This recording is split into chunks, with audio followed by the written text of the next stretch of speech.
Moins d'une année après avoir émis des recommandations à l'État congolais inhérentes à la Convention de protection des droits des enfants, Benoît Van Kersblick, membre du Comité des droits de l'enfant des Nations Unies, a au cours d'un tête-à-tête avec le premier président de la Cour suprême, Henri Bouka, passé en revue l'état d'avancement de cette prescription onusienne. Et l'objet de ma visite, c'est de rencontrer différents acteurs pour voir dans quelle mesure ces recommandations sont suivies des faits et que l'État congolais, dans toutes ses composantes, se saisit de cette feuille de route et ces recommandations pour les mettre en œuvre. Et donc, dans ce contexte, il était vraiment fondamental de pouvoir avoir un dialogue avec le monde de la justice au plus haut niveau, puisque le monde de la justice est évidemment le garant de l'exercice des droits fondamentaux et est l'acteur clé en la matière. En dépit des efforts fournis, Benoît Van Kersblick a encouragé le corps judiciaire à œuvrer à la mise en œuvre des dispositions de protection des enfants. Nous avons eu un dialogue extrêmement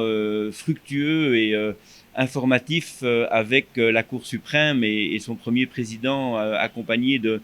ses nombreux collaborateurs pour faire un état des lieux de la question de la mise en œuvre par le monde de la justice et plus largement de la Convention des droits de l'enfant. Et même si nous reconnaissons de part et d'autre qu'il y a encore des défis à remplir, nous savons que les droits de l'enfant sont en de bonnes mains quand il s'agit de vérifier leur application concrète par la justice congolaise. Benoît Van Kersblick, membre du Comité des droits de l'enfant des Nations Unies, a appelé tous les acteurs à s'investir à la cause des enfants pour une meilleure défense des droits de l'enfant.